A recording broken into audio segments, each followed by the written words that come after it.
死んだは初めて俺に伝えている。絶望の匂いだ。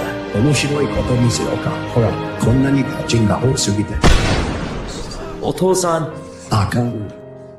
ドナルド君はまだ死ぬ時じゃないでしょ。アメリカ万歳ファイト。絶対負けないよ。何度辛いとかで。ゼロ。だってまだサンキュー言ってないでしょ。一回も言ってください。おい、仲良くしてね。この世界季節にいけるかな。昔グレートだと大きにまたグレートになるかな。あのさ、有名人なら誰かのマンコ掴んでいいさ。そう言い話せるで。Hello, everyone. Welcome into a Cobra Cast 199 emergency, kinda, sorta. I don't know. At this point, there's just crazy shit going on all over the place. And, we were streaming late last night during the ceasefire. And then, of course, we get up this morning and the ceasefire has been broken. President Trump not happy at all. And we've got the NATO summit going on as well. So it's a pretty busy time right now for sure. So I hope everybody is doing well. And we're going to talk about all of it and keep an eye on what's going on at the NATO summit as well and see if we hear from President Trump as all of this craziness is going on. But of course, we woke up to a viral story this morning with President Trump dropping an F-bomb, and it was glorious. And now we have all of the memes. We have all type of stuff going on, and it's been pretty glorious to watch. Pretty much this is pretty much what all dudes are doing right now. All dudes are like showing their girlfriends like Trump dropped the F-bomb while talking to the press. Pretty cool. That right there, that is how all dudes are right there. You're like, hey, look. So that is dominating the day right now. We're going to listen to this press conference here in just a minute. I got to pull it up and find it. I've got so many things bookmarked right now. Is this it? He went off on CNN. He went off on he went off on everybody. And because he's fed up with playing with, he's basically dealing with children right there. Dealing with children. I said last night that as awesome as this whole thing is, I don't expect this ceasefire to hold because you're dealing with a place that they're always fighting with each other and it's always a bunch of nonsense. So let me see if I can find this. So give me just a minute, but let me see how everybody's doing right now. Let's see. Is it, I don't know how to say your name, but hello, Jeremy. Let us pray it holds. Well, thank you. Warbrier says, does a better news show even exist? If you ignore all of them, no. If you ignore all of them, no. This is the best one. Steel Leg says, thanks for everything you have all done to help me. I keep going when I didn't want to, like you said. Just keep going and don't give up. Be blessed. Proud of you. Thank you, brother. I appreciate it. Mad Frog says, nothing ever happens. Nothing at all. Nothing. Milton199, thank you. Gabriel Knight says, Luke Rudkowski and Mike Cernovich are a couple coping clowns that can't admit they were wrong about the airstrikes leading to escalation. It's not just them, man. I mean, there's so many people that are just the amount of people that are trying to justify their nonsense is kind of crazy, man. Like, you're welcome to have whatever opinion you want. No one is telling you can't, but you should be able to stand by the nonsense you are spewing. And but this is the world we live in right now. You know what I mean? So what are you going to do? But let me show you this clip, President Trump, right here. legendary. Now, again, let me remind you that this is the guy that all of the weirdos that are obsessed with their Israel derangement syndrome say that Trump works for Israel. Now, on one hand, they'll say Trump never says anything bad about Israel. He never will. And then he says something bad, and then they go, well, it's part of the plan. They're doing this to divert you. It's like, fucking hell, man. You motherfuckers are fucking out of your minds. Like, they cannot, these people can never be taken seriously at all. So listen to President Trump today.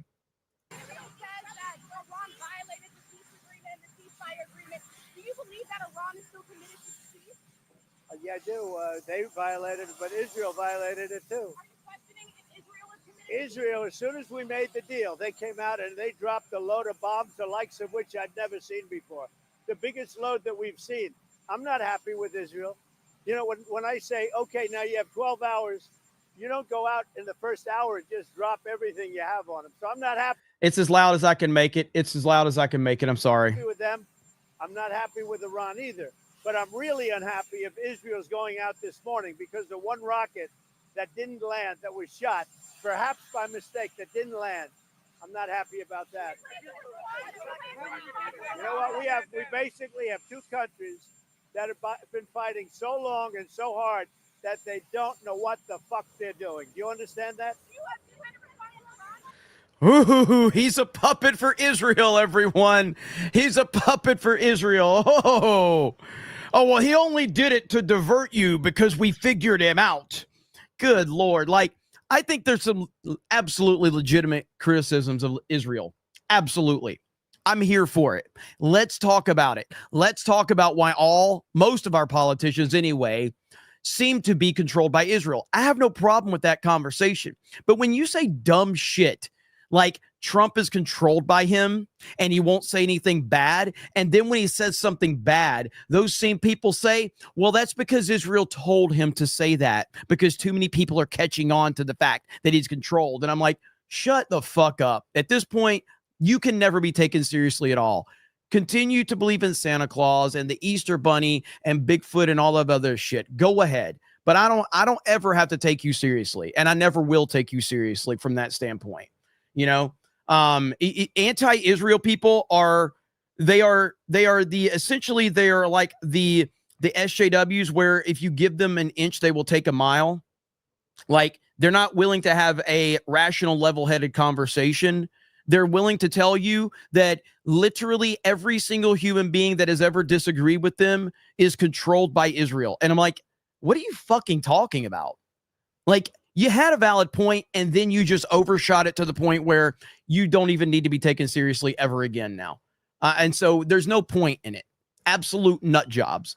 And again, you get what you deserve. You don't deserve to be taken seriously. So that's where I'm at with it. So President Trump is clearly fed up with this situation right now, and he's letting everyone know. And of course, because of that, because of all things, whenever President Trump does something, we get a ton of memes. So now we're getting a ton of memes. And let me show you a couple of them right now. There is so much to cover right here. Me after seeing a DIY couple ask for help at Home Depot. They don't know what the fuck they're doing. Do you understand that?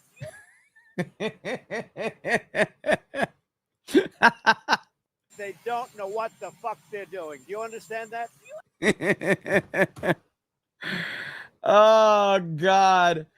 Oh, it's so great. And there's more. There's more. Give me a minute and I'll find more. We've had people, Sky News had to apologize. And this is why the mainstream, and I don't really hate Sky News, but the fact that Sky News apologized for President Trump dropping the F-bomb says this is exactly why we hate the media. We basically have two countries that have been fighting so long and so hard that they don't know what the fuck they're doing. Do you understand that? Yeah, we'll just apologise for that language from the US President Donald Trump, who was speaking to reporters. Shut the fuck up. No, you don't. Don't ever apologize. Good Lord, man. Like, it's like, this is why people hate the media. Oh, we apologize. We apologize. President Trump also had some things to say about CNN. I have not even heard this yet. I just bookmarked it. So here it goes. I think it's been completely demolished. I think the reason we're here is because those pilots, those B-2 pilots, did an unbelievable job. And, you know, the fake news, like CNN in particular, they're trying to say, well, I agree that it was destroyed, but maybe not that destroyed. You know what they're doing? They're really hurting great pilots that put their lives in the line. CNN is scum, and so is MSDNC. They're all, and frankly, the networks aren't much better. It's all fake news, but they should not have done that. Those pilots hit their targets. Those targets were obliterated, and the pilots should be given credit. They're not after the pilots, they're after me. They want to try and demean. Iran will never rebuild its nuclear. From there? Absolutely not. That place is under rock. That place is demolished. The B-2 pilots did their job. They did it better than anybody could even imagine. They hit late in the evening. It was dark with no moon, and they hit that target with every one of those things, and that place is gone. But when I see CNN all night long, they're trying to say, well, maybe it wasn't really as demolished as we thought. It was demolished. You take a look at the pinpricks, and you see that place is gone. And I will say, I think CNN ought to apologize to the pilots of the B-2s. I think that MSDNC ought to apologize. I think these guys really, these networks and these cable networks are real losers. You really are. You're real losers. You're gutless losers. I say that to CNN because I watch it. I have no choice. I got to watch that garbage. It's all garbage. It's all fake news. But I think CNN is a gutless group of people. And the people that run it, nobody even knows it's been sold so many times. But the people that run it ought to be ashamed. MSDNC, a guy named Brian Roberts, he heads it. He's a disgrace. He's a weak, pathetic disgrace. I think he is informed today, man. He is not holding back at all. So yeah, it's glorious. It's glorious. Is this it right here? Somebody had it to where, trying to find this one clip. Somebody took the sound out of the back of it. Oh, right here. So here's another meme edit right here. That they don't know what the fuck they're doing. Those two little shits are fighting like kids. If they don't knock it off, I'm going over there to slap the fuck out of them and shove my foot up where the sun don't shine. That they don't.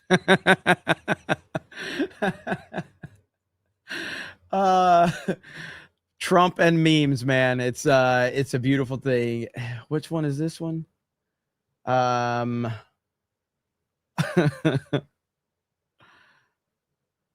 one. All right, here it is. Without the background noise. Without the background noise. They don't know what the fuck they're doing. They don't know what the fuck they're doing. They don't know what the fuck they're doing. They don't know what the fuck they're doing. Oh, it's so great. So the internet has run wild with this. Now, this was earlier today when so apparently what happened with the ceasefire is that Iran shot a missile, and it seemed like it was just like the final one. It didn't hit anything or anyone from what I understand. And Israel decided to respond. When Trump found out about it, Trump was pissed. And Trump said, Israel, do not drop those bombs. If you do it, it's a major violation. Bring your pilots home now. Donald J. Trump, President of the United States. Now, and what's funny about this is then him and apparently Netflix Yahoo had to get on a phone call. Trump was not happy with the situation. Him and Yahoo had a very, very heated conversation. Apparently, from what I understand, and I've heard a lot of different reports, so it's hard to determine exact. I actually have a garbage CNN video that breaks some of it down. Let's listen to this. Ravine is joining us right now. He's also a global affairs correspondent for Axios. Barak, thanks so much for joining us. I want to read what the president posted on his Truth Social site earlier this morning after cursing out both Israel and Iran. He After cursing out both Israel and Iran. wrote this, and I'm quoting Trump. Israel is not going to attack Iran. All planes will turn around and head home while doing a friendly plane wave to Iran. Nobody will be hurt. The ceasefire is in effect. Barak, what did you learn about that conversation between Trump and Netanyahu that led to that post? Who? Wait, what did Wolf Blitzer call him? I mean, I mess up his name all the time, but what did he call Netflix Yahoo? Will be hurt. The ceasefire is in effect. Barak, what did you learn about that conversation between Trump and Netanyahu that led to that post? Hi, Wolf. So according to Israeli news official, this call was pretty difficult. One U.S. official told me Trump was very direct and firm with what he told Netanyahu. He basically told Netanyahu abort mission. And Netanyahu, according to Israeli officials, told the president, look, I can't abort mission. The Iranians violated the ceasefire. They fired the missile. I have to do something. So at the end, Netanyahu told Trump that he's going to scale back this attack. And from a list of a dozen targets, many of them in the center of Tehran, at the end, the IDF struck one target, one radar outside of Tehran, which I think it's a pretty unprecedented thing that, you know, the president of the United States goes out in public calling on Israel to abort mission, and Israel doesn't. I think it's quite extraordinary. And if we, you know, if there's one thing that showed us how angry Donald Trump was, is that he used this morning on camera the F word in the context of the Israel-Iran war. And we remember, when is the last time Donald Trump used the F word about Benjamin Netanyahu? So I think it shows how angry and frustrated he was. Do we know what came first, that Iranian strike on that residential apartment building in Beersheba that killed 4 Israelis, or the Israeli strikes that took place in Tehran? So as far as I understand, according to the sequence of things, the Israeli strikes in Tehran happened before, and the Iranian missile strikes happened afterwards. But according to the timeline that President Trump himself laid out, both were still before the ceasefire came into effect. I think what created the problem was that the Iranians fired the missile one time 6 minutes into the ceasefire. Let's say, you know, that's borderline. But the second time they fired a missile 3 hours into the ceasefire. And while the missile was intercepted, didn't hit anything, it was still, you know, something that Israel saw as a violation and threatened to strike in retaliation in the center of Tehran.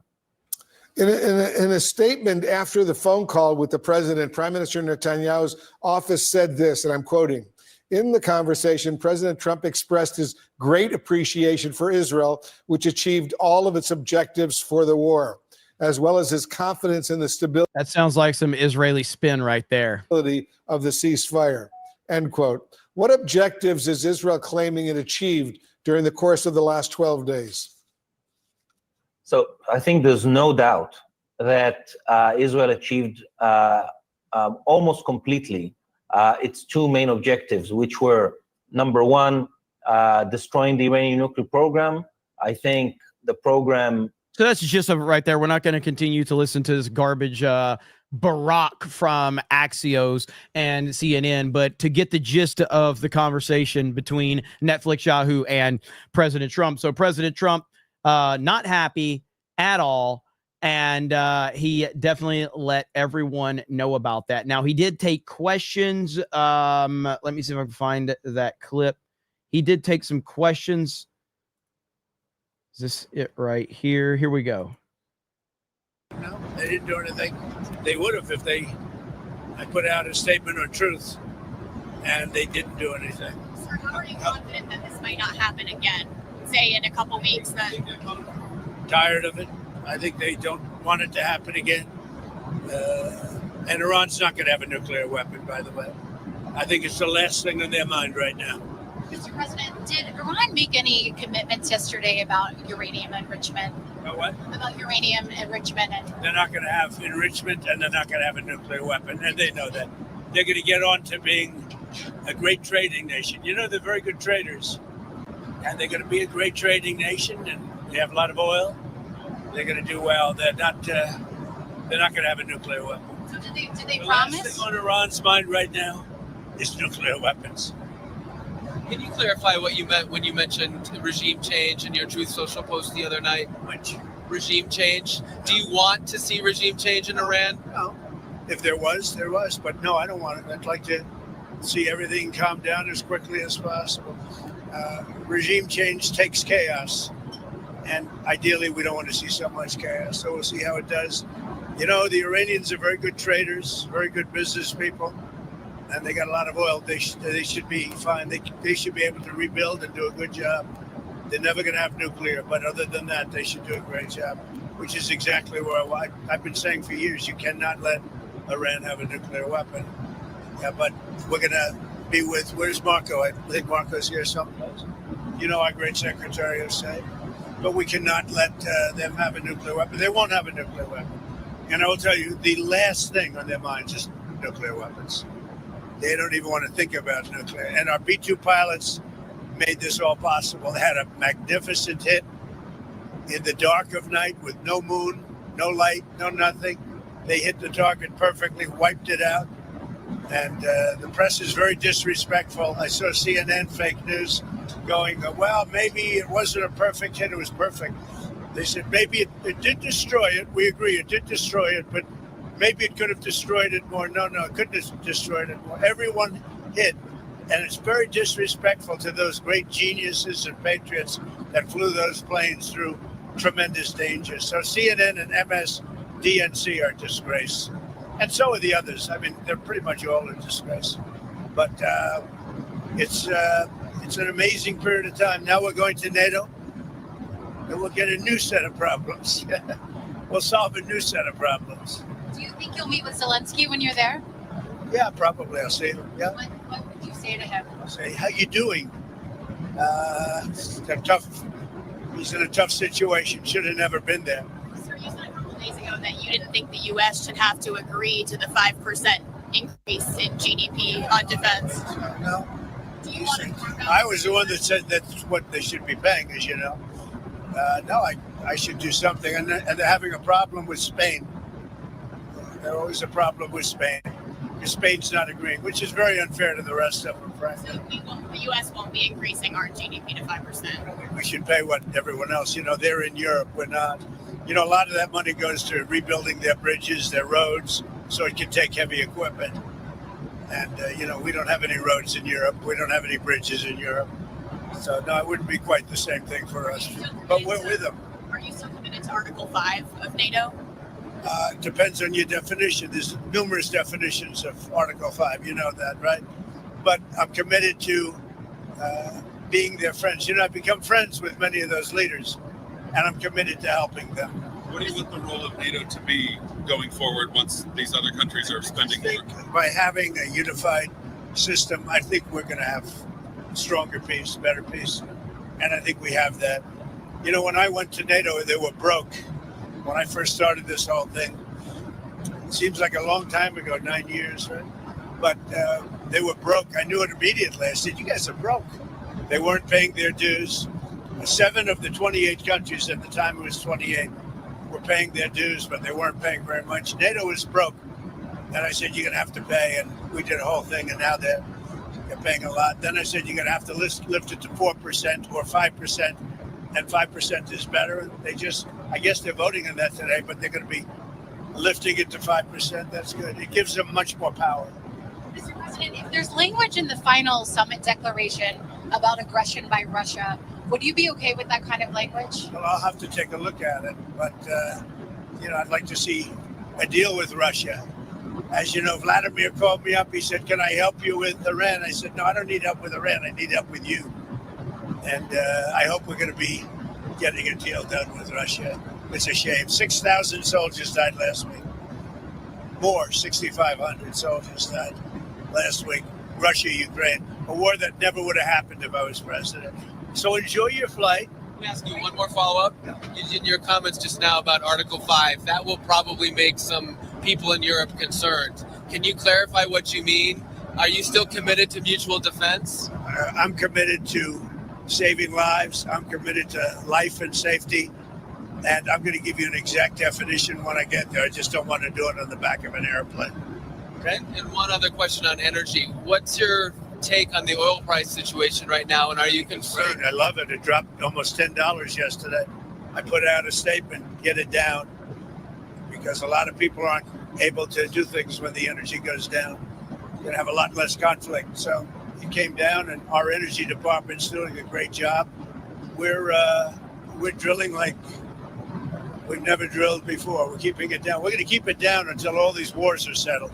Thank you very much, everybody. I'll see you. Iranian sleeper cells in the United States. Biden led a lot of super cells, and Biden was an incompetent president, had no idea what he was doing. He hardly ever signed a document. Other people signed documents for him with the auto pen. It was gross incompetence. And among everything else, he let a lot of super cells in, many from Iran. But hopefully we'll take care of them. What Biden did to this country should never be forgotten. Sir, do you think you'll get the Nobel Peace?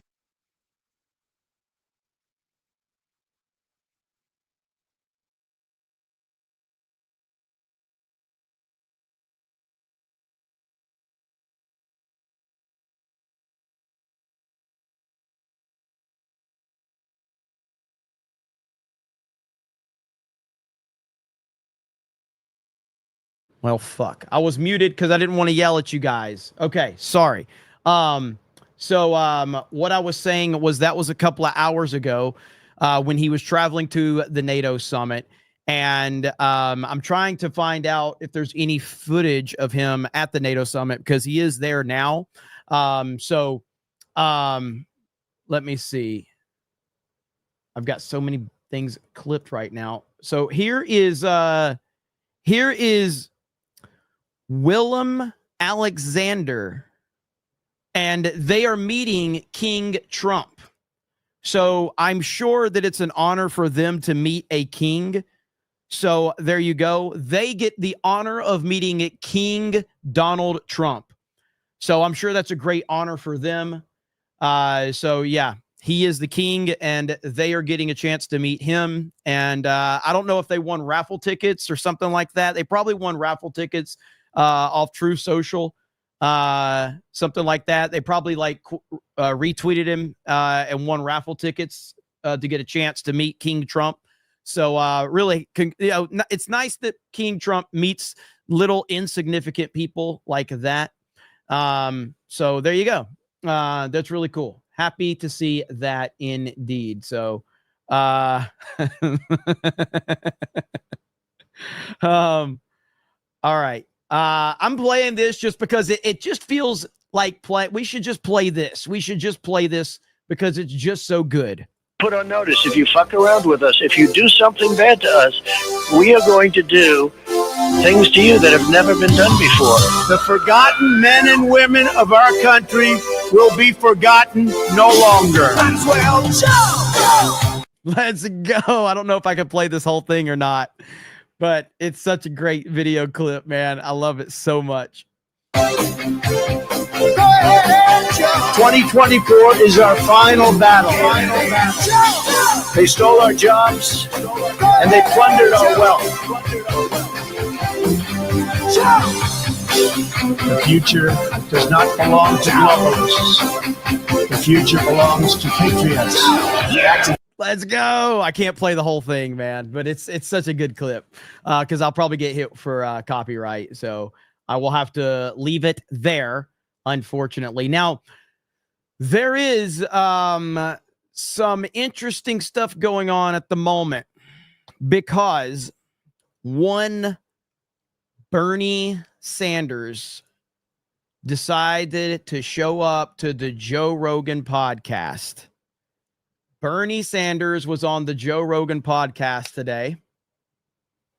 And there's a few clips that we're going to go over, but this one in particular, I think is really interesting to listen to because Bernie Sanders is truly one of the biggest losers that you'll ever find in politics. He's a fake, he's a fraud, he's a phony. He's someone that once upon a time he had a legitimate movement and he actually was gaining some traction, and then the DNC stole his nomination from him and handed it to Hillary. Now, what did Bernie Sanders do? The guy that was standing against the system. What did Bernie Sanders do when that very system that he built his entire following off of, that very system stole his nomination? Did Bernie continue to fight like someone else we know? Or did he cuck to the very system that he claimed he was against that then stole his nomination from him? He cucked like a little bitch. And he sat there and cucked to Hillary Clinton. So listen to what Bernie Sanders has to say to Joe Rogan and then get shut down by Joe Rogan. What it says is you're a billionaire. You have now the constitutional right, because your money is your freedom of expression, right? So you don't like Bernie Sanders? You can put millions or hundreds of millions of dollars into a campaign and express your view about how terrible Bernie Sanders is, Right. and you can buy that election, right? That's your Right. constitutional right. I think that's probably the worst decision that the Supreme Court has ever made. So what is the result of that decision? The result of that decision, let's take us to where we are today, is that Elon Musk, and I know Elon was on your show, and he's here in Austin, huh? Yeah. Okay. And we could talk about Elon, but he spent $270 million to elect Trump as president. Okay. I think that's absurd that any one person. What's the most someone donated towards the Harris campaign? They spent a lot of money on Harris as They well. spent $1.5 billion just Combined. over the course of a couple of months. You got it. All right, let me talk about it. So Yeah, I'm not here let's just talk to say about it's that. a Republican. That's my point here. Right. Bernie just got absolutely wrecked. And Rogan did it in this very calm, just cool, calm, and collected. Like, yeah, how about all that money that Kamala Harris, got donated to? Just destroyed his point. And of course, Kamala Harris has more billionaires prominently backing her than Trump. This is from Forbes. Kamala Harris had significantly more billionaires backing her than Trump. But yet Bernie, because Elon backed Trump, Bernie wants to make it out like, well, that's the only thing. As soon as Elon got into the fold and put some money into it, it was over with. Insane. And somebody says, mind you, Rogan used to be a massive Bernie bro. This is true. He was a Bernie bro. And I'm sure he still likes Bernie Sanders and respects him. I don't really understand why I don't know why anyone respects Bernie Sanders in any capacity after what happened in 2016. I have no idea. But that's you. Whatever. There's a lot of people that still hold on to the idea that Bernie is actually, the guy that they followed all that time ago. And he's not. Now, I haven't seen the whole entire interview yet. I can't watch the whole interview here because I'll get hit. But this particular clip was pretty hilarious to watch. And Bernie knew in the moment that Joe Rogan said that to him, Bernie knew it was over. As president. Okay. And we could talk about Elon, but he spent $270 million to elect Trump as president. Okay. I think that's absurd that any one person. What's the most someone donated towards the Harris campaign? They spent a lot of money on Harris as They well. spent $1.5 billion just Combined. over the course of a couple of months. You got it. All right, let me talk about it. So Yeah, I'm not here let's just talk to say about it's that. a Republican. That's my point here. Right. You literally were making the point that it was a Republican. By the way, that's a pretty dangerous hand sign you got going there, Bernie. I'm getting a little nervous about that, Bernie. What are you doing, Bernie? That's a pretty dangerous. Ask Elon Musk. That's a pretty dangerous position to have your hand, Bernie. Just want to point that out. I'm getting a little nervous. So maybe Bernie is based. Maybe Bernie is the man. So I love that Joe Rogan shut him down. And this is one of the reasons why a lot of these politicians, like this is why Kamala would not go on Joe Rogan's podcast. Joe Rogan is not there to have a debate or an argument with people. He's there to have a conversation. But if you within the conversation bring up something that is so stupid and obvious that it's a lie or you're being manipulative, he's just going to fire back with a simple, subtle question that completely destroys everything that he was trying to say. And that's exactly what happened here. So I'm really happy that Joe Rogan did this. And now what's going to happen because of this clip, because it's Joe Rogan involved with it, this is going to go viral. More and more people, normies in the middle, are going to look into this and they're going to find out, well, hang on just a minute. Yeah, Elon Musk did spend a lot of money on Trump. But how many people donated to Kamala? How many people have been voting, have been supporting the Democrats? How many billionaires have been involved in that? And it's just going to be a can of worms. So Bernie, congratulations. You played yourself. There you go. Right there. Okay, let's see here. Usage for 10 says, I think they already broke the ceasefire, like you said, bro, just to test the waters. You know how kids are. Daddy's mad, but is let's see, Daddy's mad, but is he serious? Well, they effed around and found out Papa Trump is furious. Yeah, I said it last night, and I had a lot of people at it this morning. They were in my replies on Twitter, and they were like, "Hey, Jeremy, ceasefire's ended. I guess your boy didn't end it." I'm like, I literally said last night that I don't think that the ceasefire is going to hold, and I also said that when the ceasefire is broken, they're going to blame Trump, even though it's not Trump's fault. Trump did what he needed to do. And when they break the ceasefire, because of course they will, these weirdos will continue to blame Trump because that's what they do. Aaron James says, very disappointed with Israel's actions after months of planning, negotiations, military efforts, expense of, was that 50 billion in ammunition alone. Extremely disrespectful and unappreciated. Love to Trump.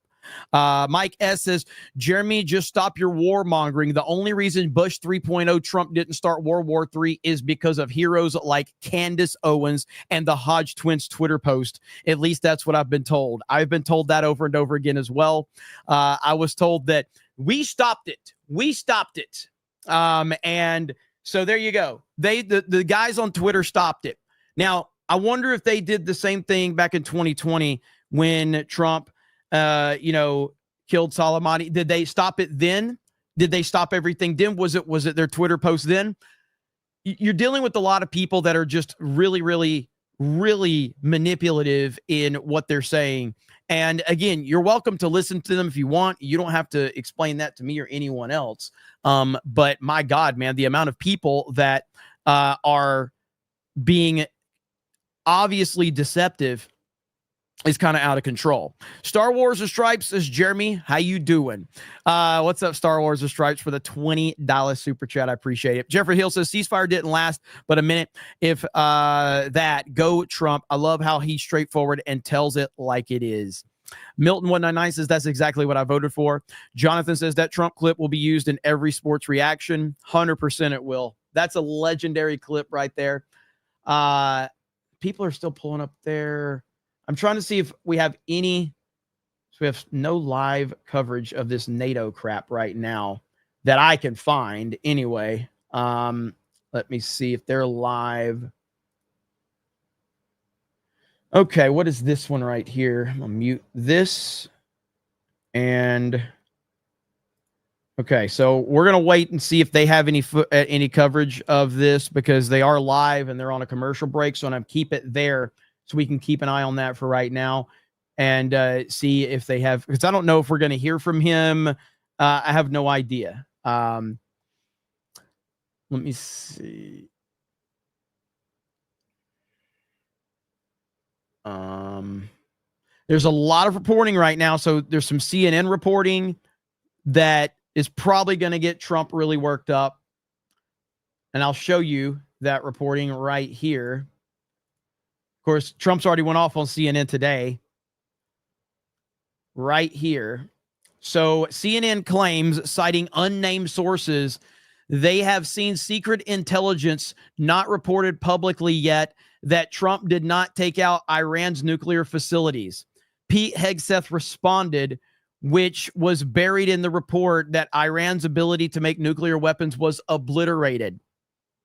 Hegseth, based on everything we have seen, and I've seen it all, our bombing campaign obliterated Iran's ability to create nuclear weapons.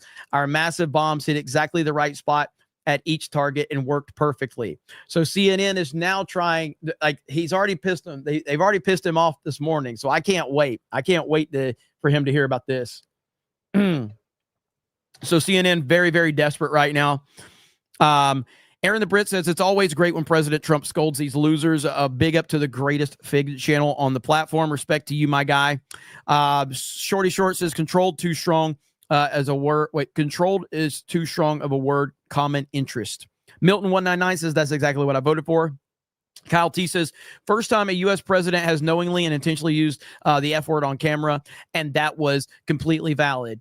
Well, he's used it like at rallies. He's said shit before during press conferences. I don't think I've ever heard him drop the F-bomb when directly speaking to the media. I don't know that for sure, but I would have to look that up. It's awesome, though. Dio Brando says that the video is quiet, don't shout. We turn up our own volume. Yes, and that's why I muted myself when you guys were saying it was loud, because I saw your member message, and then I forgot to unmute myself because I'm an idiot. Netflix Yahoo says, why do you keep calling me? Wait a minute. Hold on. Is that Netanyahu with Morgan Freeman's hair? Is that what that is?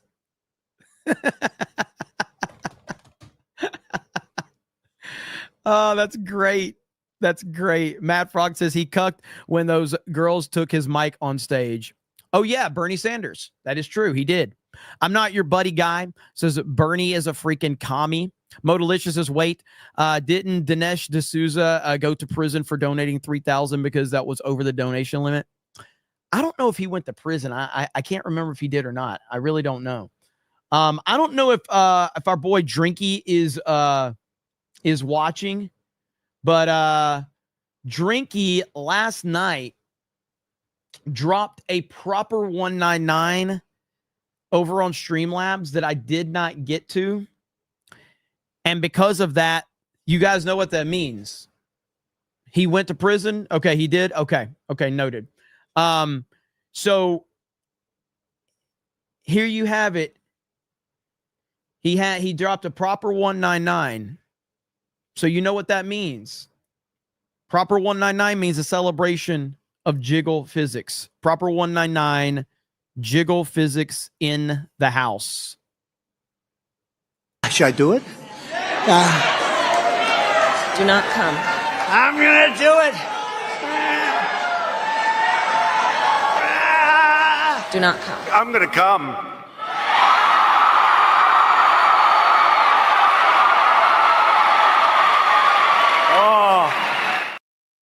And there we have it. And we also have another $50 donation over on Streamlabs, $50 super chat from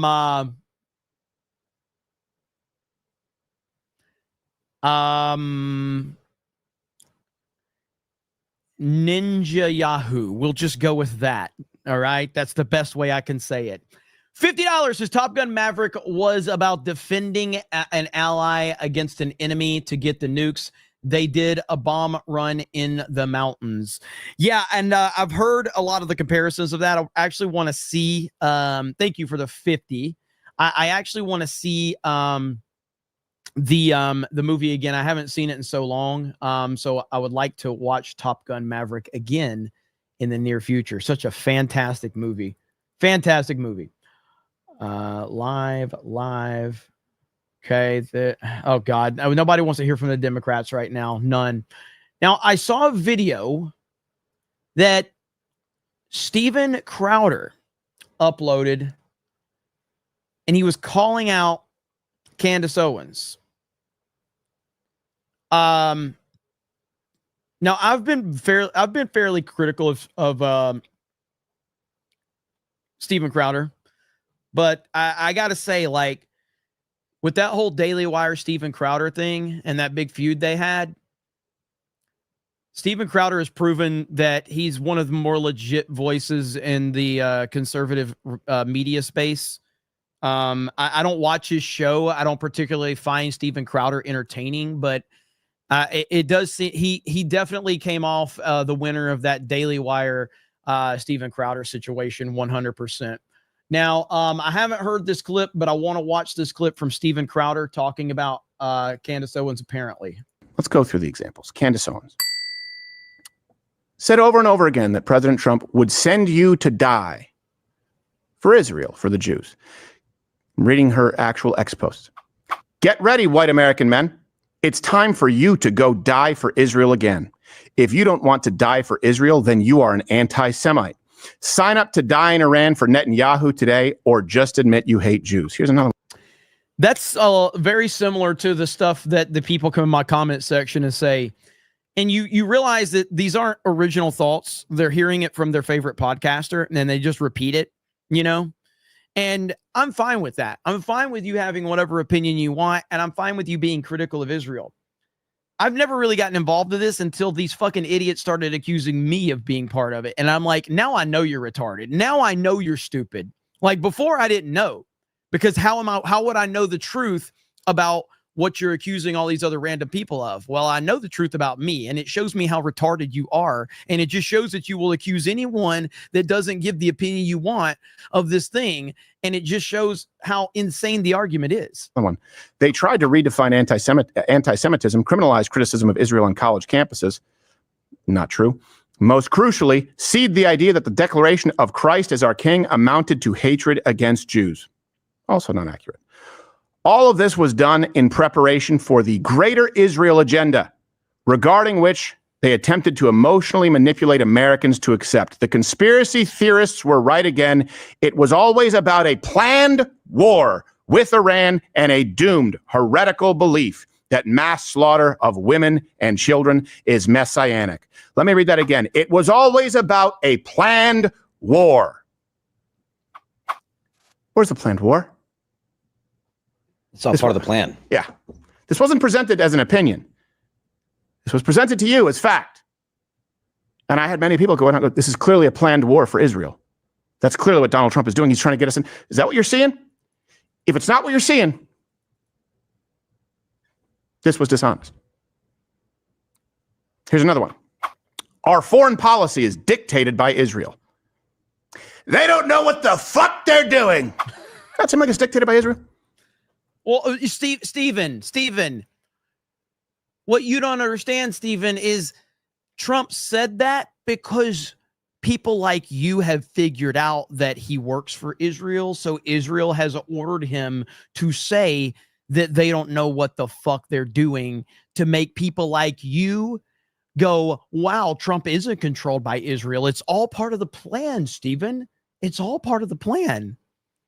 So Israel's making him say they don't know what the fuck they're doing. Okay? Just like back in 2023 when Trump stood on stage at one of his rallies and said, I wasn't happy with Netflix Yahoo. I wasn't happy at all. And he went on for like 2 minutes about how he was unhappy with him on this whatever particular situation it was. It was all part of the plan, guys. It was all part of the plan because you were figuring it out. That's part of the plan. Yeah. Deception. Trump will continue to do as he is told by Netanyahu. Don't drop the bombs. Okay, we won't. That sounds to me like one person's in charge. And here's the thing. That's a good thing. Shouldn't we be happy about this, guys? Shouldn't we be happy that Donald Trump at a certain point had enough and said jump, and they said how high? Both sides. Trump will continue to do as he is told by Netanyahu. If you want to know what America will do, spare yourself the fake White House press briefings and start listening to Bibi. We are a colony of Israel. Your politicians are bought and paid for. Taking separate components, there are politicians bought and paid for by AIPAC, by the way. 100%. You can look into it. And again, that's where there's a good conversation to be had, and there's a good, like problem to address. But when you just go so far outside of the realm of possibility, then you can't be taken seriously anymore. I can't stand AIPAC for the same reason that I hate Act Blue. They support Hakeem Jeffries. But combining that and saying that we are a colony of Israel, and spare yourself the fake White House press briefings. Also implications that everything here, everyone who disagrees, was fake. If it seems like I'm being harsh, it's because you were told that the people telling you the truth were fake, and the algorithm amplifies it, and it made your life worse, and it embarrassed you. You get it?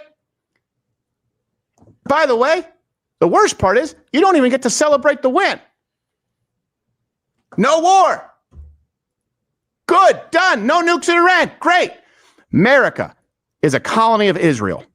Spare yourself all the other fake information and know that you're going to go die for Israel, which ultimately led to an entire coalition demanding the impeachment of the man you voted for. Candace Owens legitimately told service members that they should seek a dishonorable discharge, which, by the way, wouldn't be a dishonorable discharge. If you look at the way she described it, it would be desertion over a war that wasn't happening. LG19 writes, serious question, will there be jobs or community military members can join when I get a dishonorable discharge for not contributing to delete people or my body for the interests of a certain foreign nation benefit? I love this question. I do believe that if war in Iran is on the agenda, and that appears so, get dishonorably discharged. Who cares? Who cares? Why should you go die in a foreign land?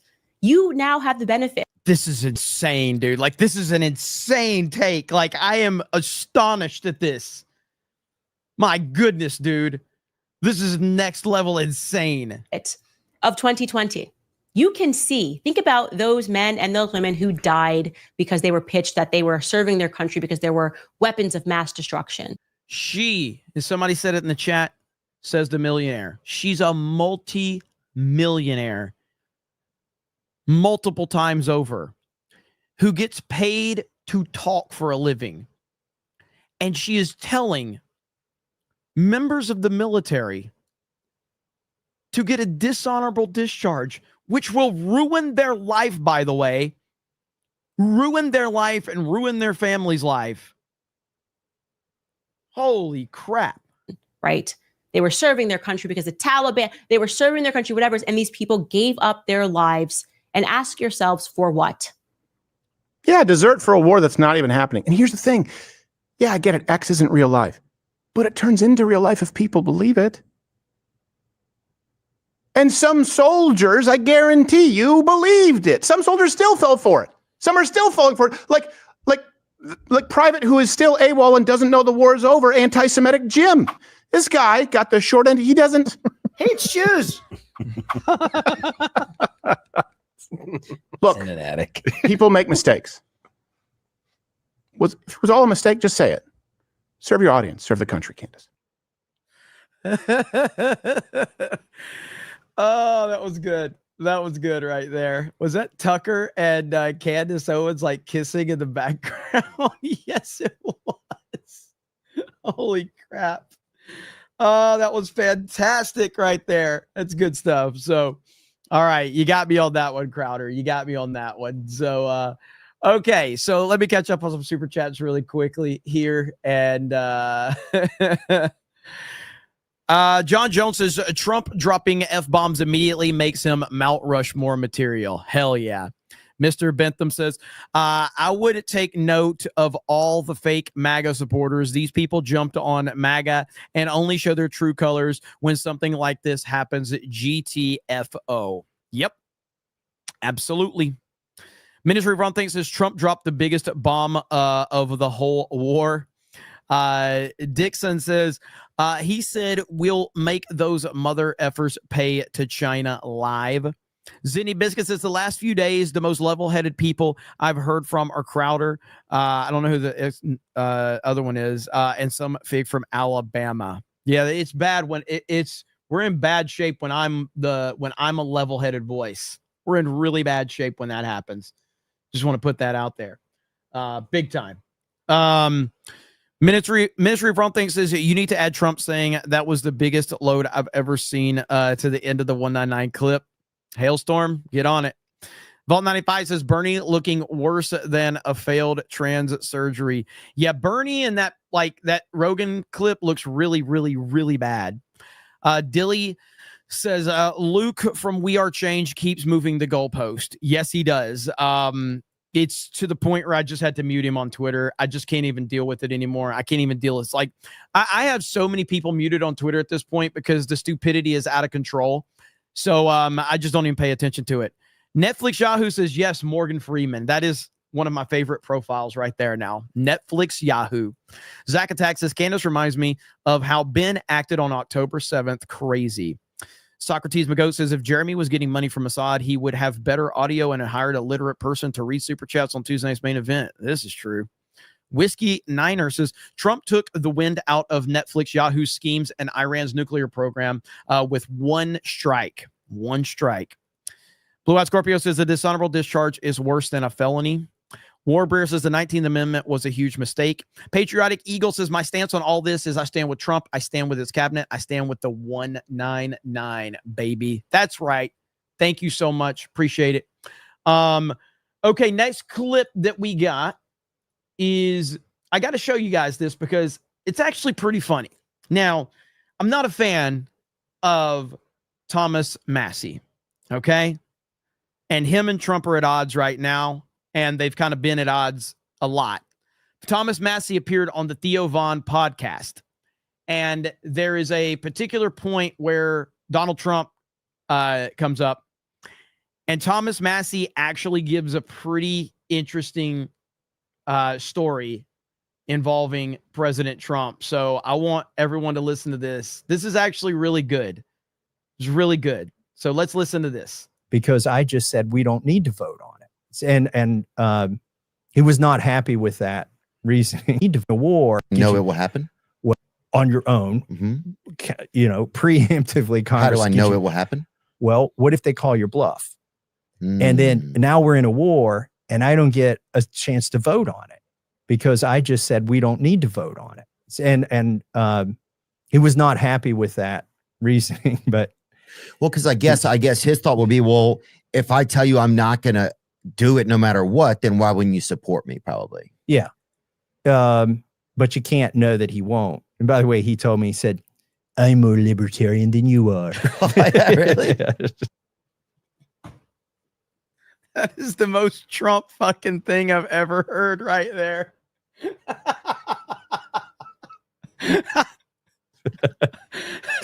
Oh man, Donald Trump is an interesting guy, man. What an anomaly of a human being. I think he is. There'll never be another person like him, No. Particularly not one that becomes president. And I've been on his good side and I've been on his bad side. And it seems like every couple years it flips.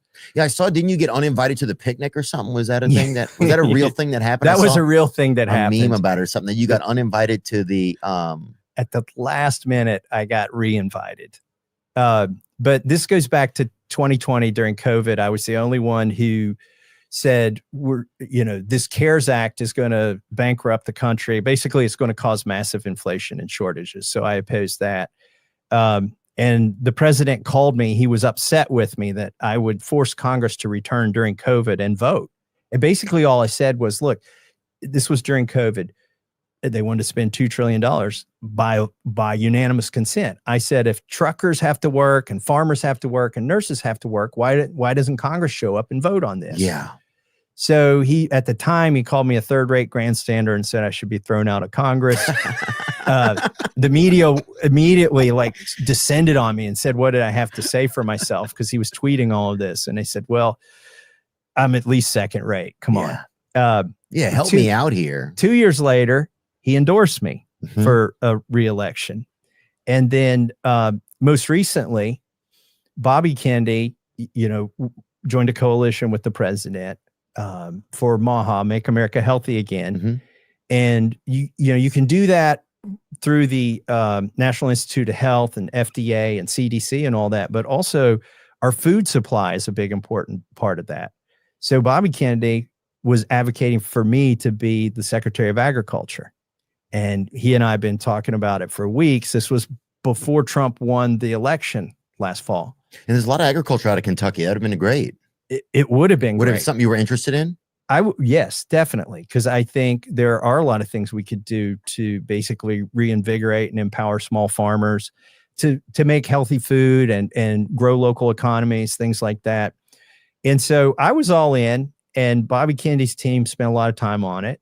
And I told him, this was like in October before the election. I said, I think there's one problem with your plan. And he said, what's that? And I said, I've not endorsed Trump. And he said, well, it sounds like you need to endorse Trump. Do you think that was a strategy, or do you think that it was? No, he was genuine. Yeah, and I would think and so. I agreed with him.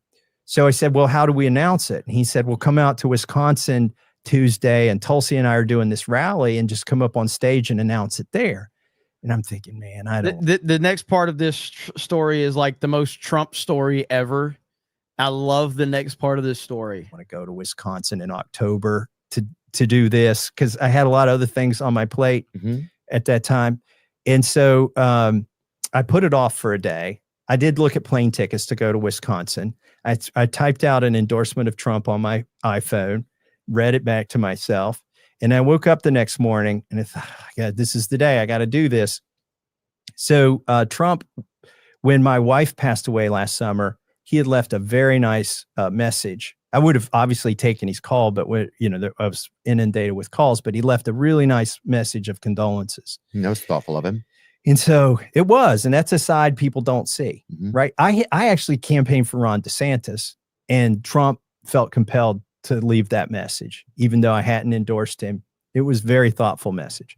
So I sit down, I'm in a hotel in Orlando, and I woke up and I went and I listened to that message, and I thought, all right, I'm going to talk to his staff about going to Wisconsin and doing this endorsement. So I dialed the number, and on the second ring, I hear, hello, this is Donald. And I was like, oh shit, that's his cell number.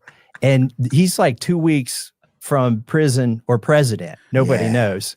And he's That's taking my crazy. call. It's America. And I was taken off guard because I thought I was like, oh, Now what do you do? What do you freaking do, Thomas? I'm sitting here in my boxers in a Marriott. Oh, like, God. At least go outside and stand up. You weren't sitting down, were you? Because your audio, your volume's better if you walk around where you're talking to someone. So the first thing I did was to thank him for leaving the message. Oh, that's good. About my wife. Buy Because a little time. I hadn't done that yet. And he said, that's a hard one. That's a very hard one. Arnold Palmer, he played around a lot, but he did love his wife. And when she passed away, it almost killed Arnie. I mean, it was tough on Arnie, but he's a tough cookie. You're a tough cookie too.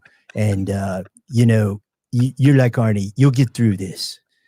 And then he goes, I take it back. You're much tougher than Arnie ever was. So then he goes, you're a sharp cookie too.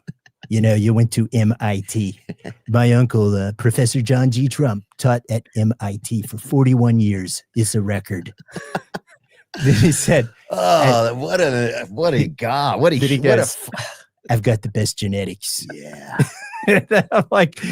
I'm thinking, wait, this guy is 2 weeks away, and he's got to be busy, right? Yeah. This is the election of his life.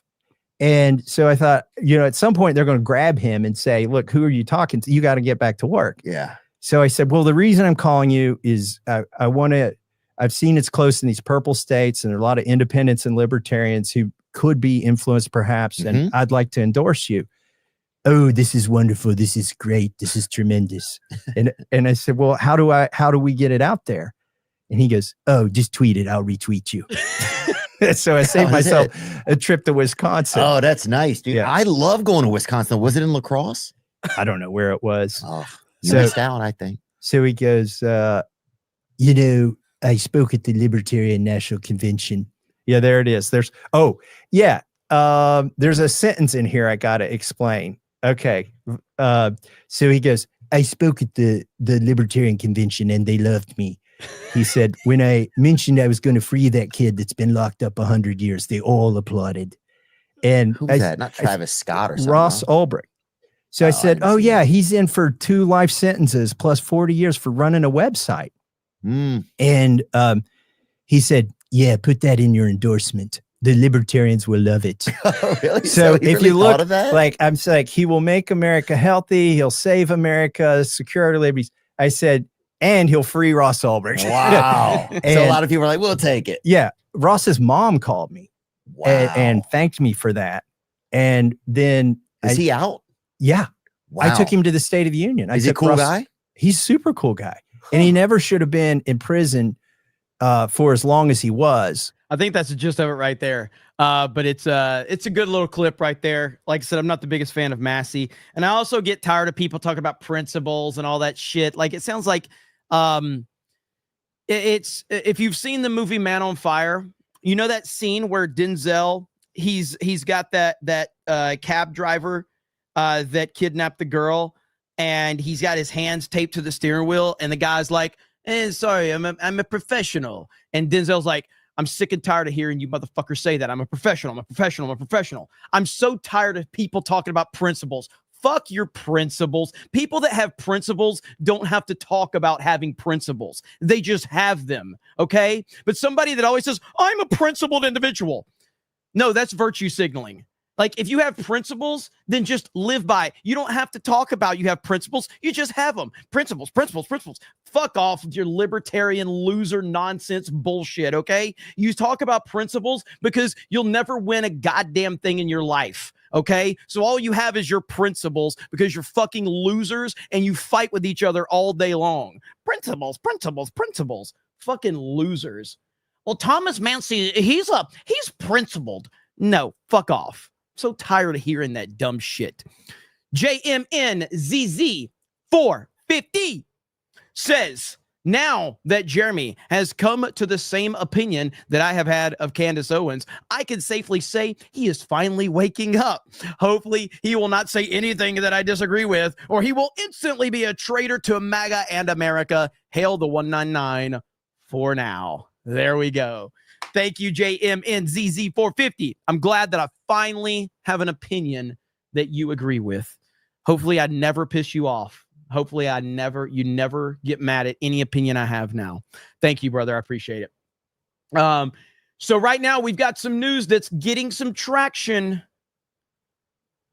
I don't want to pull CNN up, so hang on. Let me see here. There's a lot of reports, and I don't know if CNN is the source of it or not, but it looks like CNN and the New York Times is the source of it. Yeah, so it is. It's the CNN story, and New York Times is running with it as well, and this is getting a lot of traction right now. This is CNN breaking news. We have major breaking news into CNN. 3 sources tell CNN that according to an early U.S. intelligence assessment, the U.S. military strikes on 3 of Iran's nuclear facilities last weekend did not destroy the core components of the country's nuclear program and likely only set it back a few months. That's right. So this is an assessment that actually is out from the Defense Intelligence Agency. That is the Pentagon's intelligence arm. And it was based on a battle damage assessment conducted by U.S. CENTCOM after the strikes, according to one of the sources. Let's go to CNN national security correspondent Natasha Bertrand, who has this exclusive new reporting. This is to that question that has been asked about how much damage has been done. This is a real question. It's also a political question that has been to something that Donald Trump has been sort of dealing with here recently. What are you learning, Natasha? Yeah, look, Brianna, this is the first assessment that we are getting that the U.S. intelligence community has found about the battle damage that resulted from those U.S. military strikes on these 3 Iranian nuclear facilities over the weekend. And as you said, it was produced by the Defense Intelligence Agency, which is the Pentagon's intelligence arm.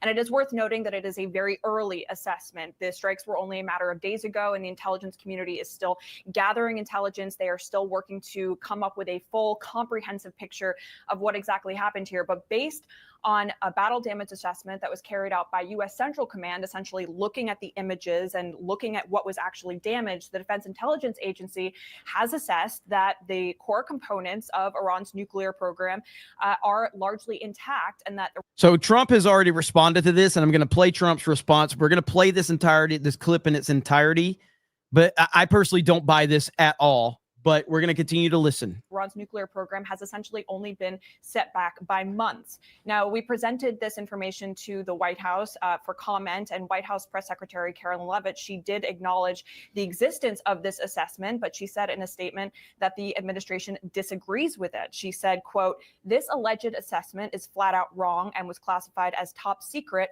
but was still leaked to CNN by an anonymous low-level loser in the intelligence community. The leaking of this alleged assessment is a clear attempt to demean President Trump and discredit the brave fighter pilots who conducted a perfectly executed mission to obliterate Iran's nuclear program. Everyone knows what happens when you drop 14 30,000-pound bombs perfectly on their targets, total obliteration." Now, it is worth noting here that there has been dissent, I should say, within the intelligence community, within the defense community about just how much of an impact these massive bunker buster bombs would actually have on Iran's nuclear facilities. It was far from certain, given that these bombs had never been tested in an actual combat scenario, whether they would actually penetrate those very, very deep underground tunnels that lie underneath the. Now, we also, and I'll go back to this, but so Iran's enriched uranium stockpile was mostly moved before the U.S. strikes from the New York Times.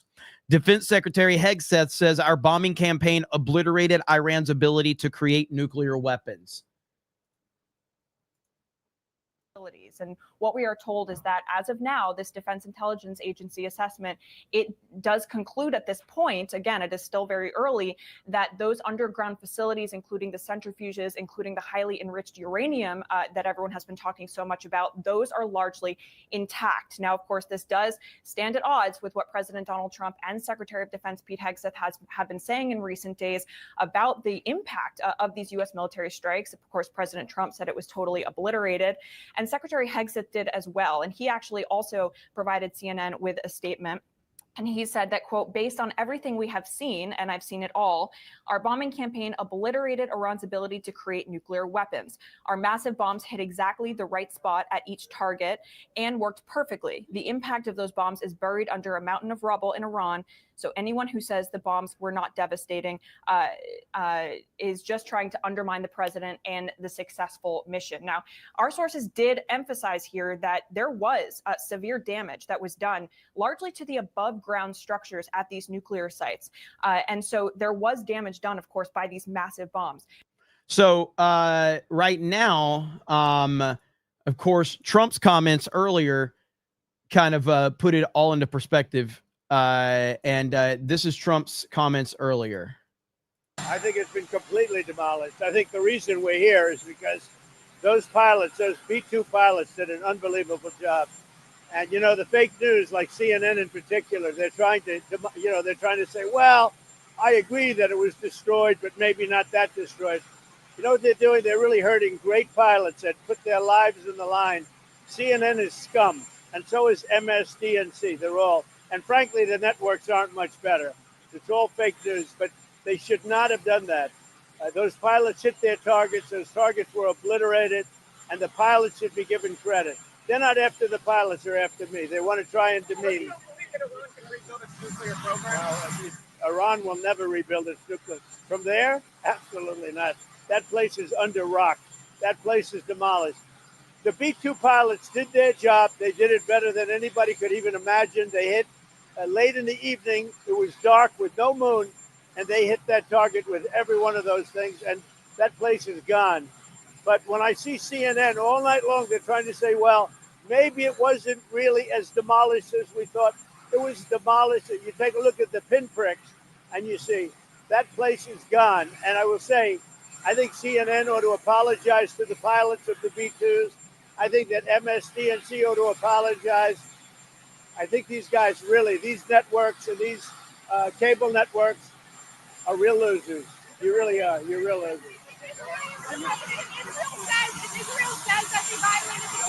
You're gutless losers. I say that to CNN because I watch it. I have no choice. I got to watch that garbage. It's all garbage. It's all fake news. But I think CNN is a gutless group of people. And the people that run it, nobody even knows it's been sold so many times. But the people that run it ought to be ashamed. MSDNC, a guy named Brian Roberts, he heads it. He's a disgrace. He's a weak, pathetic disgrace. You gotta love President Trump. Logan Miller with 5 gifted memberships. Thank you, Logan. Appreciate it. Red Mage for 20 says, notice how CNN is wording things early assessment and not confirmed, and they are not giving specific names. Therefore, I call BS. Well, I personally think that the source of it would be the Israeli media, because they want to keep this going. That would be my source of it. If I was to make a guess. Ministry of Wrong Things says the people who went full panicking, claiming to be anti-war, are now pushing the they still have nukes line the hardest. Are they anti-war or not? They are not anti-war. They need anti-war. They would rather be right about there being a war than there to be no war and they be wrong. And Ministry of Wrong Things says, and they're saying this guy is bought. Yeah, I mean, again, this is where the argument falls apart. When they say Trump is bought and paid for, you have no argument that I'm going to listen to. I will never take you seriously under any circumstances whatsoever, because you've shown that you don't know how to think for yourself at that point in time. Like, you just don't. Doesn't mean you got to like Trump. Doesn't mean you got to be a Trump supporter. But it's just insane that somebody is that dumb to be able to buy into that. And the memes continue to flow. Everybody's been in this position. Why did you call your coworkers retards? They don't know what the fuck they're doing. Do you understand that? Oh my God. How many times have we been in this situation? Because they don't know what the fuck they're doing. We all can feel that one. All right. We can all feel that one. Woo! Great memes, man. Memes are just awesome. They are just awesome right now. Yeah, Fox News said they were going to go live with the NATO coverage, but I'm not seeing anything. It's just how many people are watching it? They've got less people watching their channel than me. So I guess they don't have any NATO coverage right now. Let's continue to see. Newsmax, are they covering anything? Let's see. Trump is a real one. Yeah, he's there's nobody like him. So Johnny the Whiskers says, why do you keep skipping my Rondo ramps? You ignored 3 of mine yesterday, 1 from the afternoon and the other night, 2 from last night. I usually let these things go, but it's strange to bother me now. It's not that I ignored them, but sometimes Rumble, first of all, Rumble sucks as a platform. So that's just the truth of the matter. I have to use an extension, and sometimes the extension resets and I don't see them. But I have my phone pulled up, so if super chats come in, I will get them. But yeah, it's not about ignoring them. So there you go. Mike S says people who were never MAGA, like Lude, Retard, Kowski, and Dave Smith, Zero Laugh Comic Smith, the Hodge Scammer twins, and the rest are calling Trump's Israel's bitch by trying to divide MAGA only make me support Trump even more. 100%. 100%. Yeah, I mean, that's where I'm at with it. Like, the more I hear people like that, and look, I saw, like, again, I got nothing against Owen Schroyer. Owen Schroyer has been in this game for a long time, but he uploaded a video earlier crying from his truck, or vehicle or whatever about how people are being mean to him. And it's like, dude, like I've been watching your feed because it's been showing up on my For You feed. Like Owen Schroyer and the Hodge twins and many others have been like arrogantly talking about this for the past 2 weeks. And now he's like playing the fake victim and he's crying about it. And it's just like, dude, don't cry. Like, don't cry. It's really like at that point, it's like you have been arrogantly against this situation, predicting that you knew everything that was going to happen. And now that you've been proven wrong, you're playing the fake victim. It drives me crazy. Okay, we got, I've not seen this clip right here, but Bernie Sanders gets visibly uncomfortable as Joe Rogan compares his mental sharpness to Joe Biden's. This is one of the most awkwardly received compliments I've ever heard. So let's hear this really quick. I have not heard this. Are you going to run for president again? I am 83 years of age. That's what I'm saying. Yeah, well, I'm not sure the American people will be enthusiastic on somebody's 108. You're still very with it. Thank you. You are. Well, I mean, you're a couple of years older than Biden. Yeah. Right? Think of that. Yeah. You could be off a lot worse. Yes. Yeah. So. Oh, that was painful. That was awkward as hell. Ooh, that was bad. Like Bernie had no idea. Bernie had no idea how to respond. That was so good. I am so happy that happened. I got to see that one more time. The awkwardness is unbelievable. Are you going to run for president again? I am 83 years of age. That's what I'm saying. Yeah, well, I'm not sure the American people will be enthusiastic on somebody's 108. You're still very with it. Thank you. You are. Well, I mean, you're a couple of years older than Biden. Yeah. Right? Think of that. Yeah. You could be off a lot worse. Yes. Yeah. All right.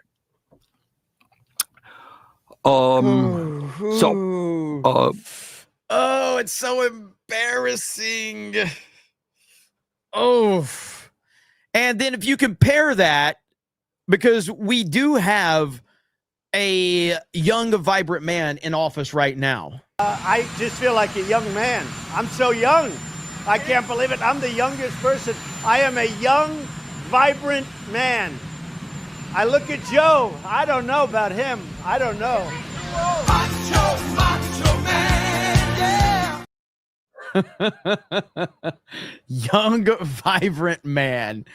Yeah, you're right, Mad Frog. He did not want to criticize Biden. That is what it is. He was very uncomfortable and he did not want to criticize Biden.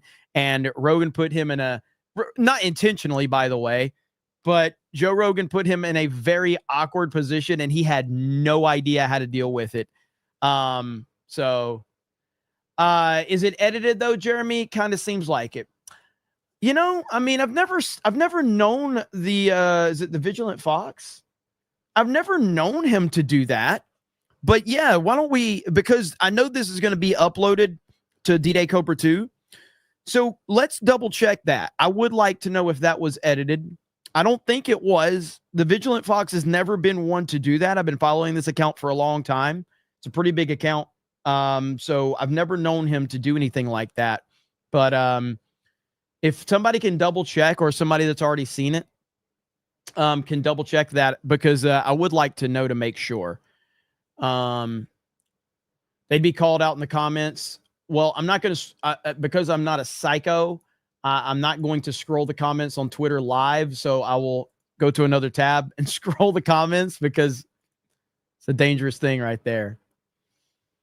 Let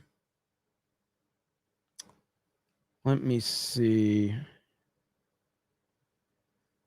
No. Nobody's calling it out. But there's only probably about 50 comments on there, so I'll let somebody see if they can help me figure it out if it was. But what the fuck is that thumbnail? What, my thumbnail? GTA Trump? Come on. Come on. Lying dog face pony soldier, but they get the membership. Thank you.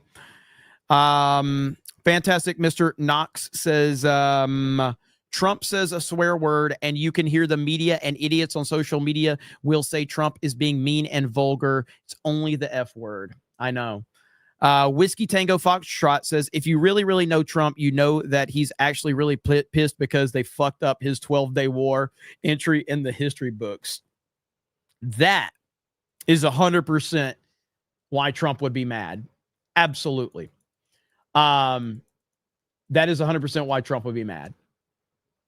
Is this it? Oh, Zelensky? Oh, no, hang on. All right, so Zelensky's wearing a suit? Where's he at?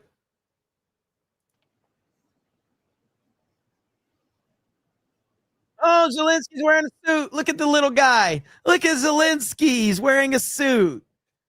Oh, look at him. He's so short. Looks like little Ben Shapiro right there. All right, here we go. Here we go.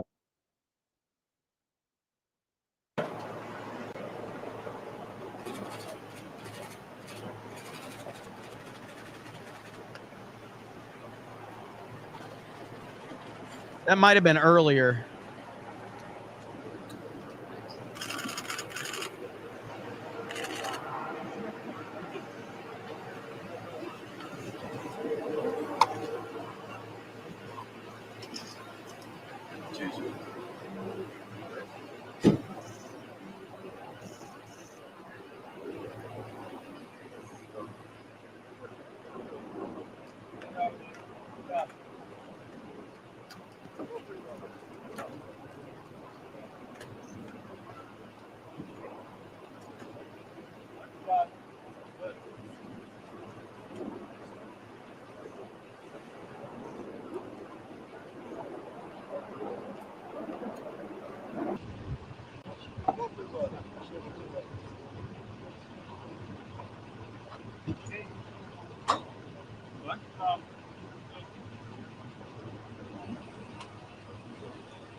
Okay, so yeah, this is earlier. I figured this was probably a clip from earlier, and we've lost audio on this, so they're replaying some of the stuff. So the clip that I showed, this is from pretty recent, and Zelensky with his little suit and tie.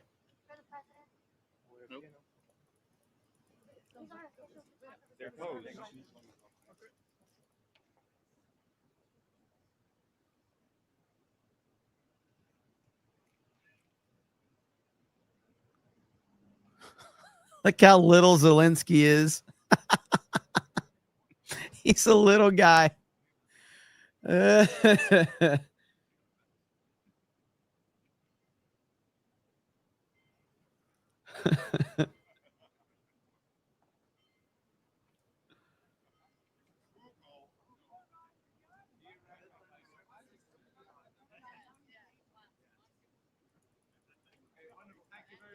And the audio is as loud as I can get it right now.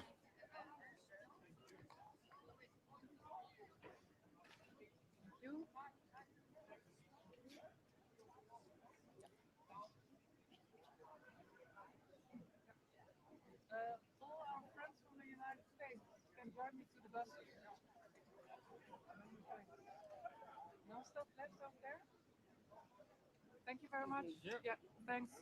Hey, take all your stuff. Okay, so there you go. Got that. Let's see. Yeah, finding a live NATO coverage, I really can't find. I don't really see one of anything that's live. There's a lot of replays going on, but I'm not seeing any actual coverage. What's our boy talking about here? Where's Russia? On Monday of this week, Iran's top diplomat met with President Putin and asked for help. I just wonder what he's going to say. You know what President Putin said he would Putin. Nothing. Zero. Zilch. Nada. Some kind of friend. And you know, it's not the first time that we've seen President Putin's true colors. It's happened before. You would think that Iran would learn. The month after Iran, through Hamas, attacked Israel back in October of 2023, Iran immediately asked Moscow to supply Iran with, because Iran knew what was coming, and so did Hamas. They knew retribution was coming from Israel. Iran asked Moscow for jet fighters, for attack helicopters, air defense systems, and training jets. And Iran was sure that their buddy Putin would be there. Putin sent them a few jets and said, "Go away. Don't bother me." And then, not long ago, when Israel took out the better part of Iran's air defense system, its Golden Dome wasn't exactly golden. It was more like tin. But the Israelis took it out. Iran asked Russia, said, "Look, we have to rearm. We're naked and alone here. Naked. We need more air defense missiles to shoot down their Israeli planes." President Putin said, "Go away. Don't bother me." What a friend. President Putin has done it to other countries. Russia has had alliances not just with Iran through the years. I'll give you a couple of examples. Armenia and Russia were best buds. 2 peas in a pod. But when Armenia got in a war with Azerbaijan, let me say that again, Azerbaijan, once again, you couldn't find Russia with a search party. Iran and Russia worked together to prop up al-Assad in Syria. Remember that? When the people of Syria were revolting against Assad, who had blood under his fingernails, you know who kept him afloat? Iran, yes, but especially Russia. And then Assad got in trouble. And that's when he really needed Russia. And he went to Mr. Putin and said, "Help me, help me." And Mr. Putin said, "No, you're on your own. You can come to my country where they can't get to you, but that's it. Too bad. I don't need you anymore." I hope a lot's going on with respect to the Middle East right now. But I hope that the world notices what kind of friend Russia is. I hope other countries that Russia has alliances with and that Russia is assiduously courting to be a, quote, partnership, notices how Russia reacts to their friends. Where's Russia? Where's Putin? All of a sudden, you can't find him. Now, I'm delighted with that. I'm just delighted. But this was very, very predictable. With friends like Russia, I say this to every country in the world that might be thinking about partnering with Russia, with friends like Russia, who needs enemies. Let me change the subject slightly, Mr. President. As you know, we're working hard on reconciliation. I suspect we're going to have a bill before us here in a few days. It's very important. It does a lot. And I know reasonable people have disagreed over it. But first and foremost, if we pass the bill, it will represent the largest tax increase in the history of our country. Let me say that again, because sometimes we tend to lose sight of the main purpose of the bill, of the forest, as we start battling about the trees. If we pass this bill, it will be the largest tax cut in the history of America. But the converse is also true. If we don't pass this bill, it will be the largest tax increase on the American people in the history of America. So there are two doors here. Door number one, pass it, largest tax cut in the history of America. Door number two, don't pass it, largest tax increase, $4.3 trillion. That's how much taxes will go up on ordinary Americans, not just the rich. I know they're going to tell you that. It's just the rich. No, it's not. It's ordinary Americans. It's every American. We don't pass this bill. You raise taxes $4.3 trillion on 300 plus million Americans, and you watch this economy go down like a fat guy on a seesaw. We don't have a choice. But as we're discussing reconciliation, there's another issue that I don't want us to forget about. Reconciliation is about cutting and spending, but what we call rescission is about cutting. As you know, Mr. President, the United States Congress is responsible under our Constitution for passing a budget. And when we pass a budget and send it to the president, any president, the president can either veto it or sign it. What he can't do or she can't do is go through it and say, I like this, I want to keep it. I don't like that, I'm going to cut it. That's called a line item veto. President Clinton tried it, and the United States Supreme Court said, can't do it. So the president, once we pass a budget, has to swallow it whole or has to spit it out. But one of the tools that the president does have, the executive branch has, every president has, is the power of rescission. You're going to hear that word a lot, rescission. What does rescission mean? It just means the president looks at the budget and he says, you know I can't change it on my own unilaterally. But I, the president, can ask Congress to change it. I know you just passed this budget, but I think you made a mistake here. So I love listening to Senator John Kennedy. He's awesome. But there's a lot more news right now that I want to keep up on, and I only have a limited time because I do have Tuesday night's main event tonight. So we're getting, and again, any of this stuff that I'm reporting on, take it with a grain of salt because you just never know. First of all, Diane over on Rumble for 20 says, watching you on YouTube, but Super Chat hates me. Or I could just be retarded.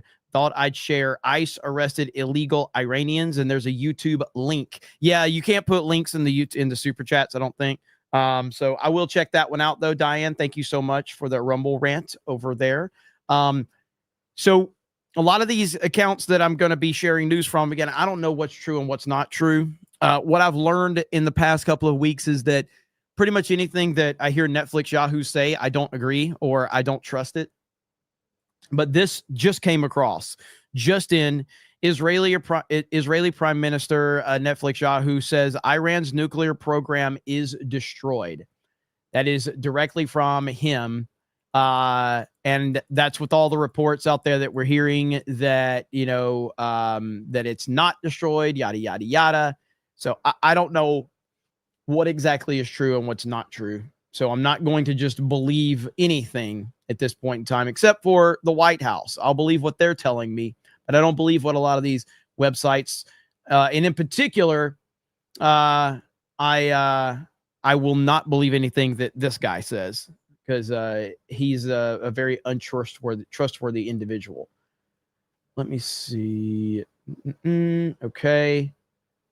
What is this? I think this is from earlier. But then President Trump got directly involved, calling Israel's Prime Minister Benjamin Netanyahu, telling him to turn the jets around. Ultimately, the Israelis conducted just one strike outside of the Iranian capital against an Iranian radar system. This was able to contain the possibility of this spiraling out of control. And as of right now, the ceasefire is holding. Harris? Trey, before I let you go real quickly, oftentimes we'll be able to see from your video and some of our other correspondents, you know, the immediate reaction to the ceasefire was caught with Netanyahu on the streets, people hailing him a hero, offering him free coffee, so on and so forth. Today is a different day, and I am curious, are people still as optimistic about a ceasefire? Everybody who's a citizen, I would imagine, would rather have peace. On both sides, actually. Absolutely. Absolutely, on both sides. The civilian population is paying an incredibly heavy price. And when you look at billboards along Israel's main highway in Tel Aviv, there's a large picture of President Trump, and it says, "Thank you, Mr. President." The people in Israel are breathing a sigh of relief. They've just experienced one of the most intense periods in the history of this country. And now it appears it is over following these efforts by President Trump. We have some video of that. We may play at this hour of that huge billboard. Trey Yingst, always great to see you. Great reporting. Thank you. It's nice to have a real president. Now, again, I'm sorry for the people that were led to believe that he was a controlled puppet of Israel. But as I've been telling you for weeks now, you're fucking retarded. And it doesn't mean that everything's just going to be hunky-dory over there in the Middle East. It's the Middle East. It's still going to continue to be a headache for President Trump and for him to deal with it. But he's done a hell of a job in keeping everything under control. Very, very happy. And breaking, Trump is on track to pass Obama as the most popular president in U.S. history, according to pollster Mark Mitchell. Barack Obama, your entire existence has been completely destroyed by President Trump. You did this to yourself, Obama. You stood up there at that White House Correspondents' Dinner and you trashed President Trump. And you got all your Hollywood celebs to trash President Trump. And do you know what? President Trump took that moment and said, I am going to destroy your entire legacy. And that's exactly what he's done. Of all of it, in spite of all of it, peace is polling very, very well. And Donald Trump is still polling historically well. Is that a correct take? Yeah, 100%. If you look at, I don't have them here, but our approval chart where we overlay every single prior president going back to Obama 1, we have all that. I should have prepped it. I'm pretty sure. Oh, there it is. It's been updated. The red line that you've circled there is getting awfully close to that purple line. Wow. It's way closer in the recent chart. I don't know. I think it's going to cross, and it would be awfully ironic if literally the month that Donald Trump ended Iran's nuclear ambition after a failed $100 billion Iranian nuclear bill that Obama got passed in 2015, a deal with Iran. The same month that Trump 2.0 crosses Obama 1.0 approval. I think that would be really poetic. So I'm going to have to keep watching that and see if it happens. So you're saying because that's politics Jesus there, and Trump's about to outperform him. You're saying that President Trump is about to beat Barack Obama for being the most popular president in our lifetimes. At this point in the term and going forward, yeah, 100%. In modern history. Yeah. And that's what this chart shows right here. That's it. You love, like, when you look at the full perspective of this entire situation and how we've gotten here, it just makes it that much better to see how this whole thing is played out and to watch this and to know that Barack Obama did this to himself, because he did do it to himself. And he created this monster that has destroyed it. That destroyed his entire legacy right now. I even played a video clip on this, and I think I'm going to show you guys that clip in a minute after I finish this off. Here it is again. So again, something might happen. There might be a black swan. This is not please? it. What's that? Yeah, we're going to zoom in on this so that everyone Yeah. can see, because I know there's a lot of data here. This is a historic moment, Mark. That Yeah, I'll get you an talking about updated here. one to tweet out later, but it's Our team's looking for the updated one right now, but you're saying that Trump's the red line and the purple line's Obama, and Trump is skyrocketing towards beating Obama for the most popular president in our lifetime. Yeah, that's what's going to happen. And it's like, okay, well, you look at that big spike, and somebody's gonna be pedantic and say, no, Obama had like a 70% approval rating. Well, yeah, they were releasing doves at his, at all of his rallies and stuff like that. Yeah, he came in with a really high approval rating. Everybody thought that he was going to cure the great financial crisis, and now look what happened. It absolutely imploded as well. And the cautionary tale here is that foreign entanglements and forever wars destroy presidencies. Yeah, People want and they always have a domestic- knack of keep popping up for some reason. It's almost like the inertia in Washington, D.C., with every fiber of their being, craves this kind of dalliance or release or whatever it is. And we saw a lot of those we saw their masks slip. But it's really easy in your self-crafted Washington, D.C. bubble to listen to the special interests that are telling you, no, this is easier, this is better, this is a checkbox that we have to tick off. This is something that's part of our foreign policy punch list, and it's got to get done sooner or later. And so now's our chance, and look what a good investment it's going to be. That's how DC works. It's our sacred obligation to our allies, but our allies don't even abide by the effing peace deal that they signed. They can't even abide by it for an hour. Yeah, it's so. I mean, Trump dropping F-bombs at the White House today. He's so angry and frustrated and raging at all of this. So this is very interesting because I've played this video before, but this is the moment right here that Barack Obama destroyed his entire legacy, and he created what would ultimately become the greatest president in the history of the United States of America. And it was done by Barack Obama's arrogance, by Hollywood's arrogance, by the mainstream's arrogance. They created this on this night right here. And because of this night, Barack Obama's entire legacy has been destroyed. This one moment changed politics forever. Donald Trump is here tonight. It was April 30th, 2011, the White House Correspondents' Dinner, a ballroom packed with elites, politicians, journalists, and celebrities. But what they didn't know was that they had just created their worst nightmare. Congratulations, Mr. President.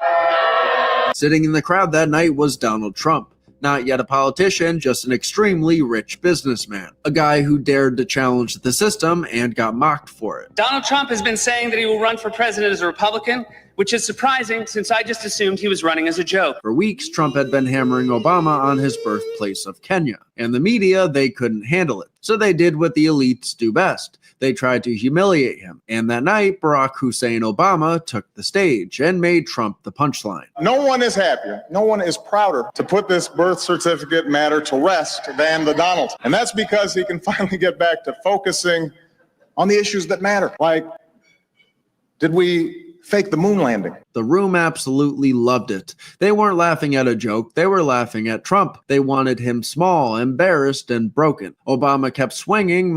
Trump just sat there like stone cold focused and locked. It is the most badass thing ever. He just sits there and he's like, yeah, keep laughing. Okay. Yeah. Just not even reacting, dude. It's so freaking awesome. Mocking Trump's business, his TV show, and his ambition. All kidding aside, obviously we all know about your credentials and breadth of experience. Just recently, in an episode of Celebrity Apprentice, at the steakhouse, the men's cooking team did not impress the judges from Omaha Steaks. And there was a lot of blame to go around, but you, Mr. Trump, recognized that the real problem was a lack of leadership. And so ultimately you didn't blame Little John or Meatloaf. You fired Gary Busey. Then came that fake image on the screen. The White House turned into a Trump casino. Say what you will about Mr. Trump. He certainly would bring some change to the White House. Let's see what we've got up there. The media howled, but Trump didn't move. That image, Trump sitting still while everyone else laughed, that was the moment. You can almost hear it in his head. Just you wait and see. Then it got worse. The host that night, liberal comedian Seth Meyers, picked up where Obama left off. Donald Trump often appears on Fox, which is ironic because a fox often appears on Donald Trump's head. If you're at the Washington Post table with Trump and you can't finish your entree, don't worry, the fox will eat it. The room. God, that is a bad joke. Like, oh my God, that's a bad joke. Trump has made better jokes about his own hair than that. That was horrifically bad.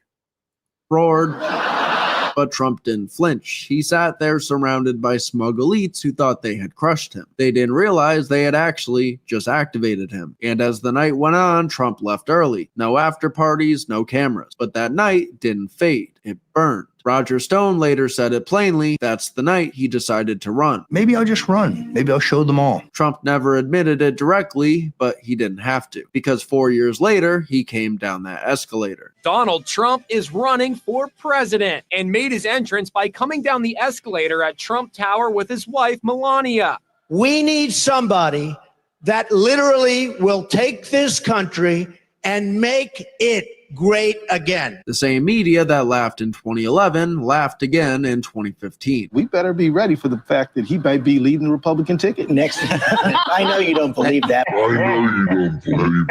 Embarrassing. They said he didn't stand a chance. Donald Trump will not become president. He's not going to be president. Donald Trump, just last week, he confirmed that he is again considering a run in 2016. Do it. My mother always said, be careful what you wish for, because you'll get it. And then people get jealous and try and take it away from you. They mocked the slogan, they mocked his supporters, they mocked you. But Trump didn't care. He started winning. This has been an amazing evening. Already we've won 5 major states, and it looks like we could win 6 or 7 or 8 or 9. One by one, he crushed the GOP field. Jeb Bush is a low energy person. Marco Rubio. Don't worry about it, little Marco. And Ted Cruz. You know, Lion Ted Cruz came today. He couldn't draw 100 people. 100 people. Then he turned to Hillary, the ultimate swamp creature. Honestly, she has less energy than Jeb Bush. Admit it. And on November 8th, 2016, he won. I've just received a call from Secretary Clinton. She congratulated us. It's about us. On our victory. And the same people that laughed that night in 2011, they were silently crying in a corner. The punchline had become their president. They tried to stop him again. They impeached him, censored him, rigged debates, but Trump refused to go away. And in 2024, he won again. That dinner in 2011 was supposed to be the end of Trump. Instead, it was the beginning. The elites tried to humiliate him, but he took their mockery and turned it into a movement. He never forgot, and in the end, he got the last laugh. And this was the moment that changed politics forever. Great video. Hey, you can watch some Mario Kart videos real quick. But a great moment indeed. And it did. It changed everything. It changed everything. I got to make sure that's on my watch list because I want to see that now. Okay. That's a cool comparison video. I want to watch that. Anyway, I got distracted on Mario Kart now. Anyway, we are playing after Tuesday night's main event. We're playing Mario Kart World with our locals members tonight after Tuesday night's main event. So if you want to become a locals member, you can join us. Krista and Steph will be hosting, and I'll probably be joining after Tuesday night's main event. So that's going to be a lot of fun. But yes, back to the point of Barack Obama. You did this to yourself. You destroyed your legacy. You went after Donald Trump. You tried to make a fool of him. You and your elitist friends tried to make a fool of him. And ultimately, your entire legacy has been destroyed. The person that you were married to is a man, and everybody is laughing at you now, and no one takes you seriously. And you deserve that, Barry. You deserve it. You and Big Mike deserve each other. Donald Trump is the greatest president of all time. Barack Obama hooked up with a man named Big Mike, and Donald J. Trump has Melania, and he's making America great again. There you go. There you go. Fantastic vs. Knox says, Trump says, I got that one. Wednesday, I got that one. Let's see. Patriotic Eagle says, reminder during the Senate hearing about Biden's health, not a single Democrat showed up. Minecraft Mazda says, holy cow, the shortest world war in history, and it ended on Jessica Lindstrom's birthday. Happy birthday, Jessica. Imperial Fist says, hilarious, isn't it? Can't tell nowadays. Fantastic vs. Knox says, Zelensky looking as short as the women there. Orbital 1970 Goat says, Kennedy sounds like he's giving a church sermon.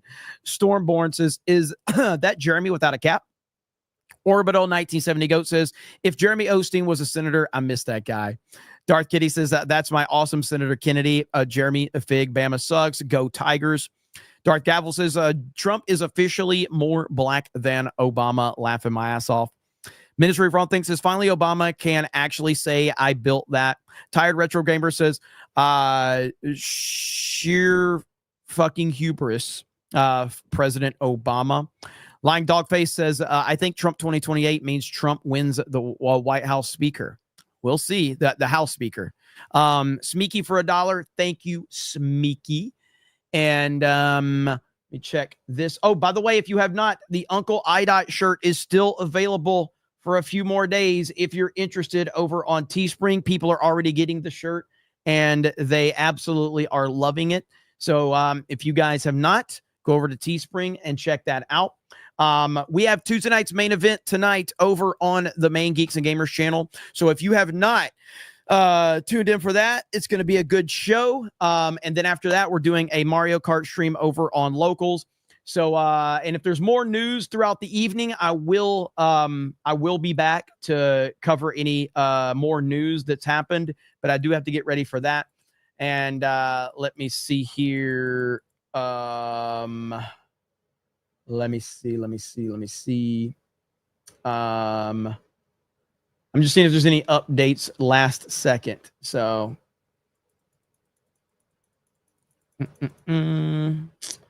nothing really. So the NATO summit is going on, but I don't really see if there's any updates or anything like that. So nothing that I'm seeing on my timeline right now. So I'll keep an eye on all of that. So you guys have a great evening. I appreciate all the support, and talk to all of you later. Bye, everyone.